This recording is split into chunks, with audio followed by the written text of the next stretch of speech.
வணக்கம். ஸ்ரீ ரமண மகரிஷி அவர்களின் வாக்கு, பாகம் 2. மனம்தான் எல்லாவற்றிற்கும் காரணம். மனம் என்றால் என்ன? மனம் என்று ஒரு பொருள் தனியாக கிடையாது. மனதுக்கென்று தனி இருப்பு ஒன்று கிடையாது. மனம் என்பது எண்ணங்களின் தொகுப்பு. உள்முகமாக திரும்பினால் அது ஆன்மா, வெளிமுகமாய் திரும்பினால் அதுவே அகந்தை, உலகம் எல்லாம். எண்ணங்களில் அகந்தை இருக்கிறது. மனதை அடக்கினால் யாவும் வசப்படும். மனதே குண்டலி. மனதை அலைப்பாய விடாதீர்கள். எண்ணம் பலவானால் சக்தி சிதறும். எண்ணம் ஒன்றாயின் சக்தி திரளும். ஆன்மா பற்றிய ஆய்வும் எளிதாகும்.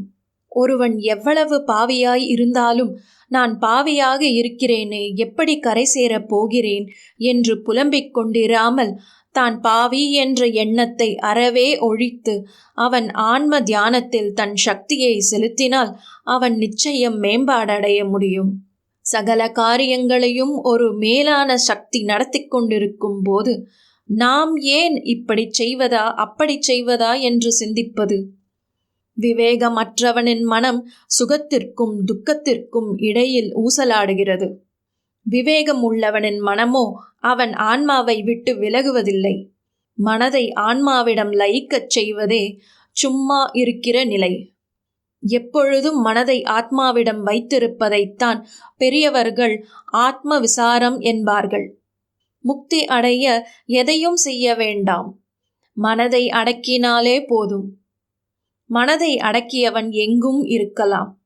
மனதை எப்படி அடக்குவது? மனிதனின் இயல்பு தான் உண்ணும் உணவை பொறுத்தது.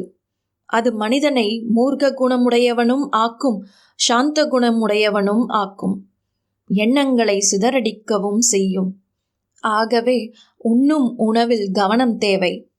அகந்தையை ஒழிக்க வேண்டும். ஆன்ம விசாரம் அகந்தையை வேரோடு சாய்க்கும். நான் யார் என்ற ஆராய்ச்சியில் இறங்கியவர்கள் நான் என்பதே அகந்தை என்பதை உணர வேண்டும். அகந்தையை ஆராய்ந்து பார்த்த பின் மீதம் இருப்பது ஆன்மா மட்டுமே. மூச்சுப்பயிற்சி. மனதை அடக்க மூச்சுப்பயிற்சி உதவும். மந்திரங்கள் சொல்ல மனம் அடங்கும்.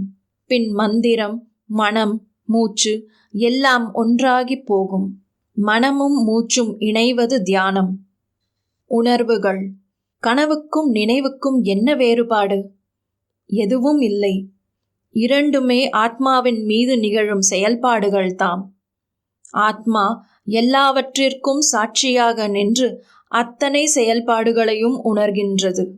இயல்பு நிலைக்கு வாருங்கள். மனதை எண்ணங்களில் இருந்து விடுவிக்கப் பாருங்கள். அந்த அமைதியே இயல்பு. நீங்கள் ஆனந்தத்தை தேடி அலைய வேண்டாம். உங்கள் வடிவே ஆனந்தம்தான்.